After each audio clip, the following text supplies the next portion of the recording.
बिस्मिल्लाहिर्रहमानिर्रहीम।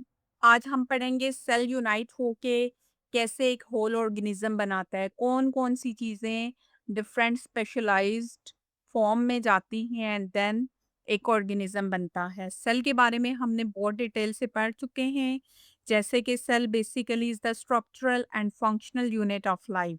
सेल्स मिलके टिश्यूज बनाते हैं, टिश्यूज मिलके ऑर्गन्स बनते हैं, ऑर्गन मिल के पूरा एक ऑर्गन सिस्टम बन जाता है एंड देन एक ऑर्गेनिज्म बनता है। मजीद हम डिटेल्स इंशाल्लाह अलग अलग लेक्चर में पढ़ेंगे about tissues, about organ and about organ system. मजीद अगर हम इसके बारे में देखें तो जो स्पेशलाइज्ड सेल्स हैं उनके स्पेसिफिक फंक्शंस हैं, जैसे सिलिएटेड सेल्स हैं, ये movement of mucus in the trachea and bronchi, यानी कि हमारी बॉडी के पार्ट्स हैं, बॉडी के अंदर मूवमेंट को कंट्रोल करते हैं। इसी तरह अगर हम मज़ीद रूट हेयर सेल्स की बात करें तो ये एब्जॉर्प्शन में हेल्प करते हैं, जैसे कि प्लांट के अंदर स्पेशल रूट हेयर सेल्स होते हैं जो कि फूड को एब्जॉर्ब करते हैं सॉइल से। इसी तरह अगर हम पैलिसेड मीजोफिल सेल्स की बात करें तो ये फोटोसिंथेसिस में हेल्प करता है। लीफ के अंदर डिफरेंट किस्म के टिश्यूज मौजूद होते हैं, एक टिश्यूज जो हैं वो पैलिसेड मीजोफिल सेल्स कहलाते हैं, जो कि ख़ास किस्म की जो फोटोसिंथेसिस जब हो रही होती है तो ख़ास किस्म के फंक्शंस परफॉर्म करते हैं। अगर हम इंसान के अंदर बात करें तो न्यूरॉन्स जो हैं वो बेसिकली स्पेशलाइज्ड सेल्स हैं जो कि कंडक्शन ऑफ इलेक्ट्रिकल इम्पल्सेस में इम्पोर्टेंस होते हैं।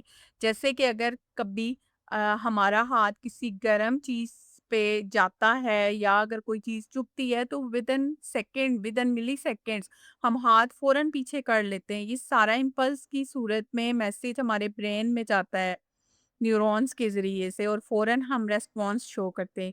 जैसा कि इस फिगर में आपको नज़र आ रहा है, ये स्ट्रक्चर है न्यूरॉन्स का। इसके साथ डिफरेंट इसके पार्ट्स हैं जिनकी डिटेल इंशाल्लाह मज़ीद हम देखेंगे कि एक्सॉन्स हैं, उसके बाद गैंग्लिया इसके पार्ट्स हैं। रेड ब्लड सेल्स ट्रांसपोर्ट करते हैं बेसिकली ऑक्सीजन को, हमारी बॉडी के अंदर रेड ब्लड सेल्स मौजूद होते हैं जो कि ऑक्सीजन की तरसील में, ट्रांसपोर्ट में हेल्प करते हैं। इसी तरह स्पर्म एंड एग सेल्स हैं, गैमेट्स, ओके। एंड इसका जो ताल्लुक होता है बेसिकली रिप्रोडक्शन से होता है कि जब एग एंड स्पर्म मिल के जाइगोट बना देता है। उसके बाद अगर हम साइज ऑफ स्पेसिमेंस देखें तो मैग्नीफाई करने के लिए हमें इमेज साइज को डिवाइड करना पड़ता है एक्चुअल साइज से। मज़ीद इसका जो यूनिट है वो मिलीमीटर के साथ आ जाता है। एग्जाम्पल जैसे आ जाता है हमारे पास कोई भी साइज़ है स्पेसिमेन का तो इमेज ऑफ अ लीफ इस 30 मिलीमीटर साइज़ में होगा और उसकी एक्चुअल थिकनेस जो है अगर 2 मिलीमीटर है तो हम इसका मैग्नीफिकेशन इमेज कैसे निकालेंगे, 30 डिवाइडेड बाय 2 इक्वल हमारे पास 15 आ जाएगा। यूनिट्स भी कट जाएंगे और मज़ीद भी मैग्नीफिकेशन ऑफ द इमेज आमतौर पे इसका फिर कोई भी यूनिट बाकी नहीं रहेगा। Convert measurement between millimetres and micrometres अगर हम देखें तो मिलीमीटर को माइक्रोमीटर में कन्वर्ट करने के लिए थाउजेंड से मल्टीप्लाई करते हैं और अगर माइक्रोमीटर को मिलीमीटर में कन्वर्ट करें तो हम थाउजेंड से डिवाइड करेंगे।